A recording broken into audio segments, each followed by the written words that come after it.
Bismillahirrahmanirrahim. Wal 'ashr. Innal insana lafi khusr illa alladhina amanu wa 'amilus salihati wa tawasaw bil haqq wa tawasaw bis sabr.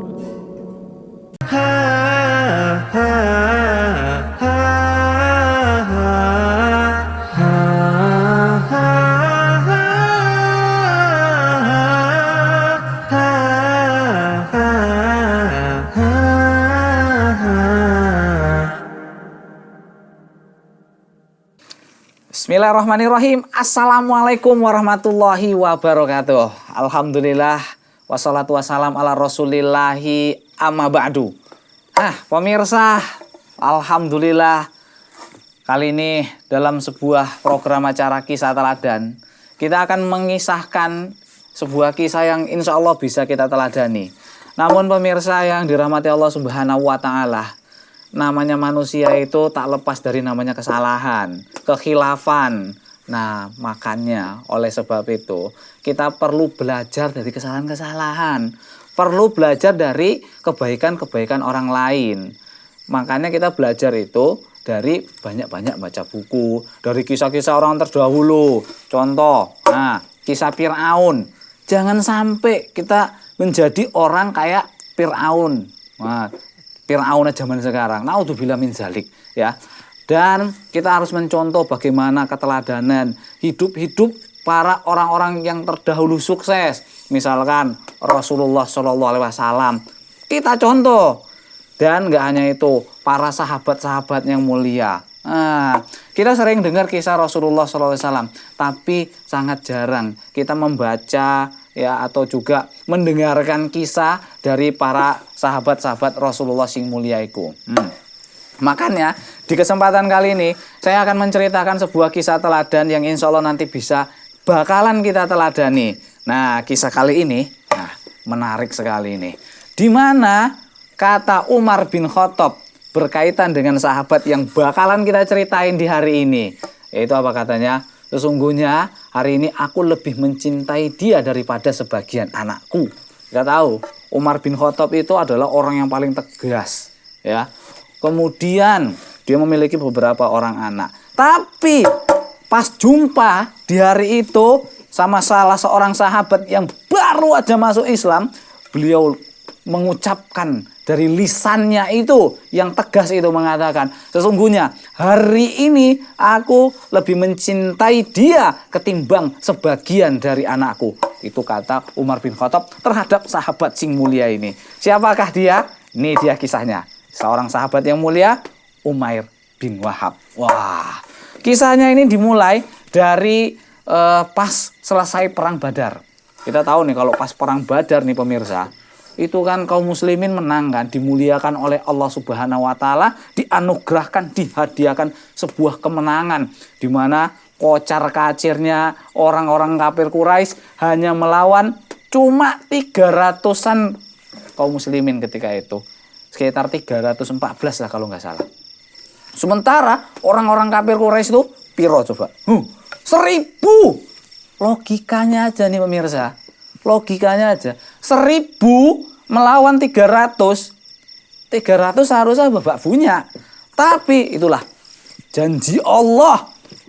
Sebelum datang perang itu, Rasulullah malamnya itu berdoa, "Ya Allah, kalau engkau tidak menangkan kaum muslimin di perang ini, maka tidak akan ada bakalan yang menyembahmu." Karena memang jumlah kaum muslimin ketika itu masih sedikit. Dan mayoritas itu semuanya keluar perang. Habis semuanya kan. Kalau sempat habis di perang itu. Tapi Allah muliakan. Allah menangkan Rasulullah dan para sahabatnya. Muliakan Islam. Hingga akhirnya apa? Sing 1000 itu kocar kacir hanya melawan 300 tentara kaum muslimin. Masya Allah. Nah, jadi ceritanya itu dimulai ketika orang kafir Quraisy itu, Umair bin Wahab, ya, datang ke Ka'bah ya, untuk melaksanakan ibadahnya lah, ya, untuk umroh lah kalau bahasa kitanya sekarang ini, ya sambil berdoa ke berhala-berhala yang ada di sekelilingnya Ka'bah tadi. Itu kan Ka'bah dulu kan Mas, belum Fathul Makkah. Itu kan di Ka'bah itu taruhin patung sana sini, wah, untuk disembahi sama mereka.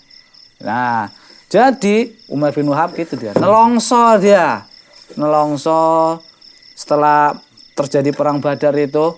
Gimana nggak nelongso loh? Anak kesayangannya, anak laki-lakinya itu jadi tawanan perang. Syukur nggak meninggal, masih jadi tawanan perang. Tapi kan dia nggak tahu, rasa khawatir tuh pasti ada. Wong anaknya jadi tawanan perang, nggak tahu bakalan diapain. Entah mungkin disiksa sama orang-orang muslimin, kan mikirnya dia gitu kan, walaupun nggak mungkin Rasulullah nyiksa-nyiksa orang yang nggak salah. Nah, jadi nih pemirsa, singkat cerita, dia lagi tawaf ini sambil ngeluh, tawaf di Ka'bah. Wah, jadi orang kafir dulu pun ada tawafnya juga ya, sebagaimana kita sekarang ini ada tawafnya, karena orang kafir dulu itu yang ngikutin agamanya Nabi Ibrahim alaihissalam.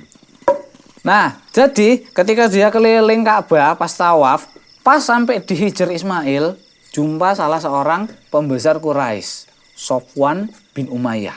Wah, udah jumpa kan, sama-sama korban dari perang Badar, duduklah bareng mereka kan. Ya bisalah. Kata Umair bin Wahab, imsobahan katanya. Nah, imsobahan itu adalah bahasa sapaan. Kalau kita kan assalamualaikum.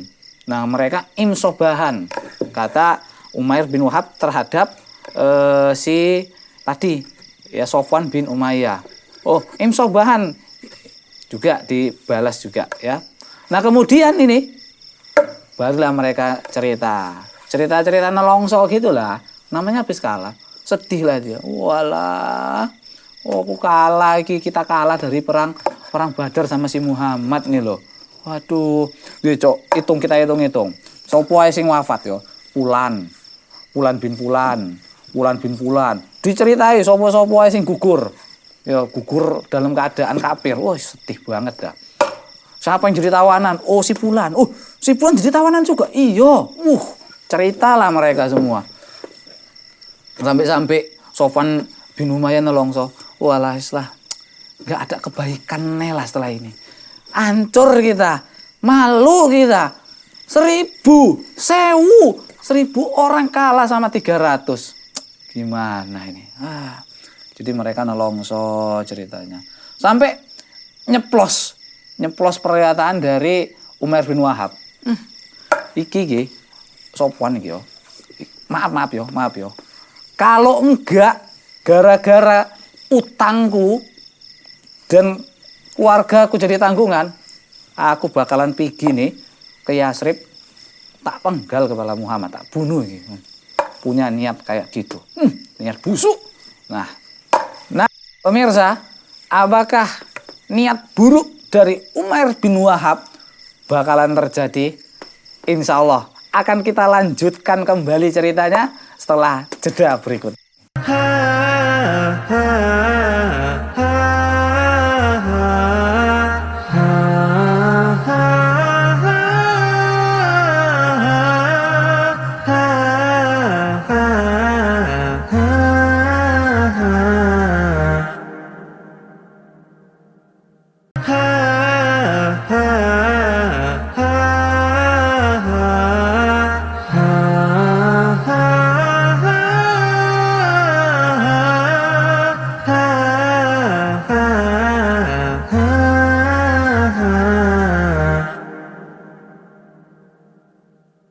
Nah, pemirsa, alhamdulillah, terima kasih Anda masih di program Kisah Teladan.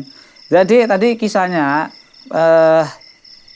Umair bin Wahab sama Sofwan bin Umayyah itu saling nelongso dia, saling sedih, cerita bagaimana kekalahan mereka di perang Badar, hingga akhirnya Umair bin Wahab nyeletuk, ngomong dia,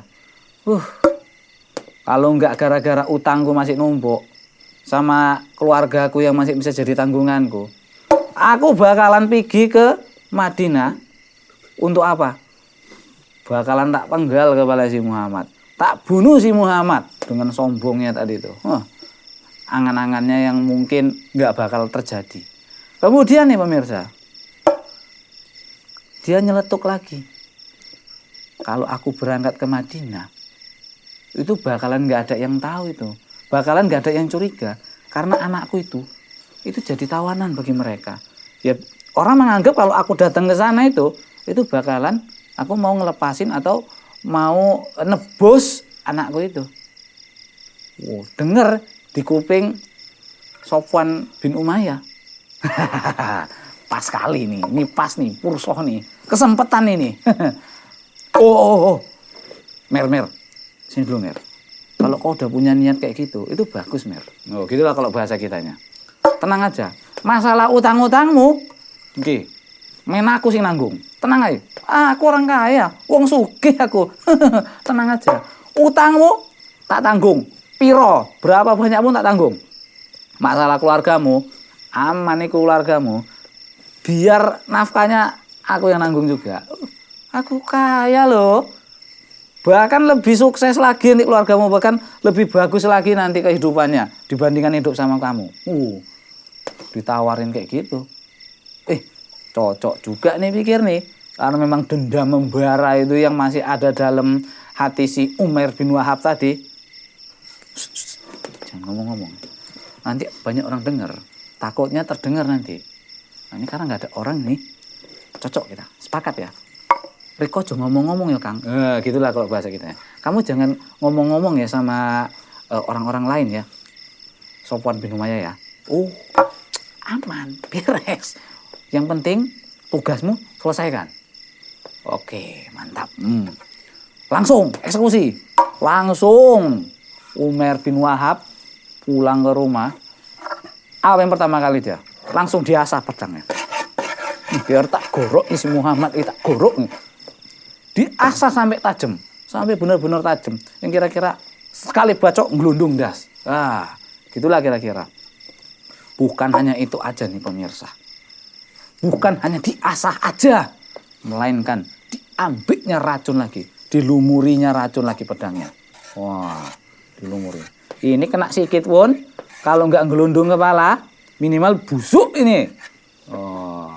Jadi pemirsa, ini luar biasa nih, udah punya niat buruk nih. Persiapan senjata yang bakalan untuk memenggal sudah disiapkan. Persiapan yang lainnya juga semua disiapkan. Kudanya udah disiapkan untuk berangkat menuju Yasrib atau kota Madinah. Dengan meninggalkan Sofwan bin Umayyah. Ini Sofwan bin Umayyah nih, sedikit tambahan dari saya ya. Dia itu nanti bakalan masuk Islam pas di Fathul Makkah. Tapi sekarang ini masih jadi orang kafir ya. Jadi ya masih ada rasa dendam sama Rasulullah SAW. Jadi pemirsa, kita lanjutkan ceritanya. Akhirnya pun berangkat ini Sofwan bin Umayyah dengan rasa dendamnya tadi. Tenteng pedangnya ya. Banyak kudanya. Kutuk. Ya orang nggak bakalan curiga loh. Jumpa di jalan pun nanya, Sofwan mau kemana? Aku mau nebus anakku. Aku mau ke Madinah, jumpai Muhammad, aku mau nebus anakku. Anakmu kena tawan ya? Iya. Ya wis lah, berangkat. Nggak ada yang curiga nih pemirsa. Nah, hingga akhirnya nih, sampai dia ke Madinah. Dia menuju ke masjid. Ya, karena Rasulullah biasanya ya dia ngumpul-ngumpul sama sahabat-sahabatnya itu di masjid, bukan di kafe. Ya, bukan juga di cakruk-cakruk atau di mana, bukan di pinggir-pinggir jembatan, enggak. Masjid itu atau lelaki sejati itu kumpulnya di masjid. Nah, jadi pas di masjid itu kebetulan pas di teras-teras itu ada Umar bin Khattab. Umar bin Khattab dan para sahabat-sahabatnya lagi cerita. Kamu hebat banget pas perang Badar kemarin. Habis orang kafir tuh kocar-kacir mau buat. Sambil menceritai kepahlawanan para sahabat per individu lah. Enggak gitu kali lah, Umar bin Khattab lah. Antum lah yang lebih keren. Orang antum maju aja udah kocar-kacir, belum sempat kena bacok. Jadi sambil menceritakan kepahlawanan gitu. Nampak pula Umar bin Wahab datang. Umar bin Khattab tahulah sendiri ya kan, orangnya tegas. Was-was dia langsung. Wah, weh, tunggu. Musuh Allah dateng iku. Musuh Allah iku. Hah? Umar bin Wahab. Hati-hati kalian. Hati-hati. Kepung dia, kepung. Langsung dikepung. Weh, musuh Allah. Langsung datang Umar bin Khattab. Umar bin Khattab ngomong mana ada. Musuh Allah. Nggak ada. Tegas dia. Weh, musuh Allah. Arep ngopo kowe rene? Nah, gitulah. Mau ngapain kamu ke sini? Kemudian nih, pemirsa, sudah dikepung. Kalian tunggu nih. Nih, dulu nih. Umar bin Wahab nih, aku kenal kali nih. Dulu tuh dia tuh, itu mata-mata orang kafir Quraisy untuk kita itu. Oh, kontribusinya di orang Quraisy ini bukan orang sembarangan nih. Licik, hati-hati kalian. Kelilingi dia. Mau para sahabat di situ nenteng situ. Oh, keren. Madu gue tak keprok nih, ngono lah kira-kira. Dikelilingi. Waspada. Ada apa nih lo Kang? Ada apa lo nih? Nah, gitulah kalau bahasa Inggrisnya. Pura-pura aja. Pura-pura kayak nggak terjadi apa-apa. Padahal punya niat busuk di Umar bin Wahab tadi. Kemudian datang Umar bin Khattab ya ke Rasulullah. Kalian tunggu di sini dulu ya. Biar aku jumpai Rasulullah dulu. Kalian jaga nih si Umar bin Wahab nih musuh Allah ini ya. Datang dia ke Rasulullah. Assalamualaikum Rasulullah. Waalaikumsalam. Ada apa Umar? Musuh Allah datang, Umar bin Wahab. Umar bin Wahab. Oh, ya udah. Bawa ke sini dia. Bawa ke sini. Gak apa-apa Rasulullah, gak apa-apa. Jumpai aku dia sini. Kemudian datang Umar bin Khattab. Umar itu mana ada? Wih sini yuk. Rasulullah mau jumpain. Enggak. Melainkan gini gue, Umar. Pedangnya diambil. Kan pedang itu ada talinya tuh, ikatannya tuh kan. Dikelongkan nih di apa lehernya nih, tekok kan, sambil kerah bajunya itu ini gitu. Bawa sama Umar bin Khattab. Umar bin Khattab badannya bukan cilik, gede. Bawa gulungkan apa tadi tali pedangnya itu ke leher ini, dibawa ke hadapan Rasulullah. Nah kemudian apakah yang akan dilakukan oleh Rasulullah Shallallahu Alaihi Wasallam terhadap Umar bin Wahab yang sudah terciduk membawa pedang datang ke Madinah? Insya Allah akan kita lanjutkan kembali ceritanya setelah jeda berikut ini.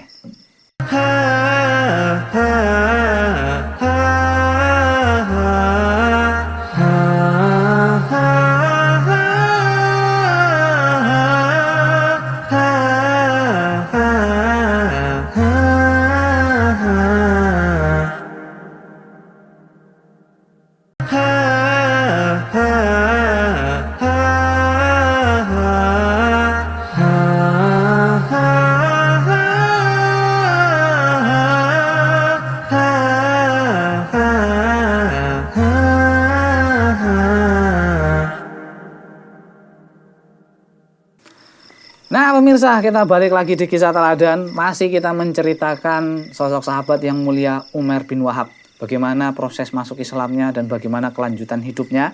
Tadi ceritanya dia udah sampai ke Madinah tadi ya. Udah Madinah nenteng pedang. Ya keciduk sama Umar bin Khattab. Wah, jadi sama Umar bin Khattab itu dari apa namanya tali pedangnya itu diikatkan ke lehernya gini, nekok gitu. Kerah bajunya itu diginiin. Wah, gitu. Dibawa ke hadapan Rasulullah Shallallahu Alaihi Wasallam. Nah, kemudian apa yang dilakukan oleh Rasulullah ketika melihat ya kondisi dari Umar bin Wahab dibuat kayak gitu sama Umar bin Khattab. Itu di hadapannya gini. Ya Rasulullah, musuh Allah kita datangi di hadapanmu ya Rasulullah. Wah. Kemudian kata Rasulullah dengan tenang ya kan. Umar, wis Mar. Dilepas saja Mar. Wah jangan Rasulullah, ini licik nih orangnya nih, licik nih. Kancil juga otaknya nih, hati-hati Rasulullah. Kira-kira gitulah bahasanya. Kemudian udah nggak apa-apa. Yowis, walaupun dengan siaga satu nih Umar bin Khattab, akhirnya dilepaskan juga. Wah. Jadi diinterogasi lah si Umar bin Wahab ini sama Rasulullah. Wahai Umar bin Wahab, ngapain kamu ke sini? Ya beralasan lah. Enggak ada ngapa-ngapain lo Rasulullah. Enggak Rasulullah dia bilang. Muhammad dulu belum masuk Islam dia. Enggak ngapa-ngapain lo Muhammad. Aku sini cuma mau nebus anakku. Kemudian ditanya lagi sama Rasulullah. Lah, bawa pedang buat apa? Kemudian cari alasan lagi lah si Umar bin Wahab. Nggak ada lah Muhammad nih. Lah ini pedang ini pas di perang Badar nggak berfungsi dia nih, nggak bisa ngapa-ngapain, dia nggak bisa bacok satu orang pun. Itulah bahasanya. Yang benar kata Rasulullah. Ya Allah benar. Kata si Umair bin Wahab. Terus apa yang kamu lakukan ketika dihijr Ismail sama Sofwan bin Umayyah? Dibilang gitu. Bukannya kamu, ya wahai Umair bin Wahab, pas dihijr Ismail itu jumpa sama Sofwan bin Umayyah, kemudian kalian cerita berkaitan dengan bagaimana kalian di perang Badar, kemudian siapa-siapa yang ditawan, siapa aja yang gugur, di mana mayat-mayat kalian, mayat-mayat dari yang gugur itu kami masukkan ke dalam lubang lubang sumur Badar. Terus kamu bilang gini, kalau enggak karena keluargaku dan utangku sing masih numpuk, wah aku bakalan berangkat menuju Yasrib untuk membunuh Muhammad. Iya kan? Gue cerita kayak ngono kan? Kamu cerita gitu kan sama Sofwan bin Umayyah? Tercengang Umar bin Wahab dengar cerita Rasulullah kayak gitu. Padahal Umar bin Wahab tahu di sekeliling mereka ketika mereka cerita itu nggak ada orang tuh pemirsa. Tapi kenapa Muhammad Rasulullah SAW bisa tahu? Begitu langsung lemes dia. Dia nggak langsung geletak gitu juga, nggak geletak, lemes. Kemudian diangkat tangannya. Kemudian dia mengucapkan, Asyhadu alla ilaha illallah wa asyhadu anna Muhammad Rasulullah. Langsung dia bersyahadat. Kenapa? Karena dia tahu Rasulullah SAW itu gak akan dapat berita kecuali dari Allah Subhanahu Wa Taala. Karena gak ada di sekeliling dia itu gak ada yang tahu. Oh, sampai segitunya nih pemirsa. Akhirnya ketika Umar bin Wahab masuk Islam, semua bertakbir. Kemudian apa kata Umar bin Khattab? Sesungguhnya dulu aku lebih mencintai celeng, aku lebih mencintai babi ketimbang sosok Umar bin Wahab. Tapi sekarang ini aku lebih mencintai Umar bin Wahab dibandingkan beberapa dari anakku. Itulah muncul keluar bahasa dari lisannya Umar bin Khattab berkaitan dengan Islamnya Umar bin Wahab. Masya Allah. Nah pemirsa, luar biasanya lagi kisahnya ini, ya. Akhirnya Umar bin Wahab pun masuk Islam, kemudian dia belajar Islam di Madinah. Wah. Kita balik lagi ke Mekah. Cerita tentang Sofwan bin Umayyah. Wah, Sofwan bin Umayyah dengan sombongnya cerita sama orang-orang kafir Quraisy, ya kan? Wih, tenang. Sebentar lagi kalian akan mendapatkan sebuah berita yang bisa mengobati kekecewaan kalian ketika kalah dalam perang Badar. Wow, dengan sombongnya kalian bakalan dengar berita nanti yang spektakuler. Wow, daripada berita transfer Cristiano Ronaldo ke MU. Oh, ini beritanya luar biasa. Berita apa itu? Tunggu aja dengan sombongnya. Jadi asal ada orang pulang dari Madinah ke Mekah, tanyain, piye, ada berita tentang Umar bin Wahab. Ditanyain satu persatu sama Sofwan bin Umayyah. Oh, nggak ada.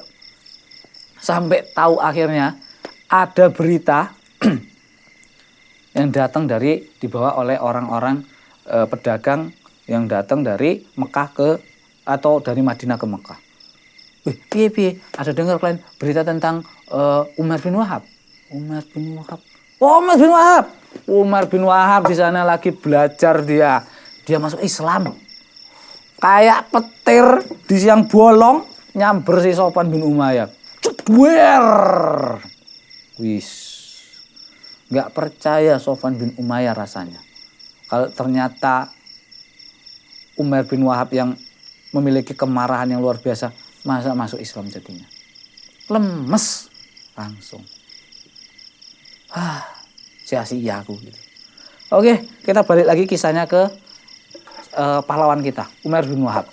Akhirnya Umar bin Wahab setelah belajar, pinter gitu kan, udah paham tentang Islam, dia izin sama Rasulullah SAW. Ya Rasulullah, dulu aku pas di Mekah menghalang-halangi dakwahmu ya Rasulullah. Hari ini ya Rasulullah, tolonglah Rasulullah, utuslah aku untuk balik ke Mekah. Aku akan berdakwah di Mekah, akan kudakwahi orang-orang Mekah sebagaimana menebus kesalahanku ketika aku dulu menghalang-halangi dakwahmu di Mekah. Wah, gitu tuh kisahnya nih. Nah, kemudian nih pemirsa, akhirnya Rasulullah mengizinkan ya untuk Umar bin Wahab pulang ke Mekah. Setelah pulang ke Mekah, singkat cerita, Umar bin Wahab ya pertama kali orang yang didatangi siapa coba? Sofwan bin Umayyah. Didakwahinya, wahai Sofwan, kau orang pembesar kafir Quraisy, kau orang yang berpendidikan, kau orang pinter, orang yang cerdas. Langsung didakwahinya gini gitu. Tapi nggak masuk juga dakwah dari Umar bin Wahab. Tapi bukan itu standarnya, karena seorang dai dia mendakwahi semuanya. Tapi alhamdulillah ketika Umar bin Wahab pulang ke Mekah dan dia berdakwah, ada juga beberapa orang-orang kafir yang masuk ke Islam, alhamdulillah. Nah pemirsa, itulah kisah singkat dari Umar bin Wahab, bagaimana dendamnya dia kepada Rasulullah SAW langsung hilang seketika dan dia masuk Islam menjadi manusia yang mulia. Subhanallah. Semoga kisah yang kita kisahkan di kesempatan kali ini menjadi teladan bagi kita, bisa kita teladani bagaimana iman seorang sahabat ketika mendapatkan sebuah hidayah yang sangat luar biasa, dia menjadi orang yang sangat luar biasa. Untuk itu pemirsa, insya Allah di lain kesempatan kita akan ceritakan lagi kisah-kisah yang bisa kita teladani dalam kehidupan kita sehari-hari. Untuk itu, mohon maaf atas segala kekurangannya. Langsung kita tutup dengan doa kafaratul majelis. Subhanaka Allahumma bihamdika asyhadu alla ilaha illa anta astaghfiruka wa atubu ilaik. Wassalamualaikum warahmatullahi wabarakatuh.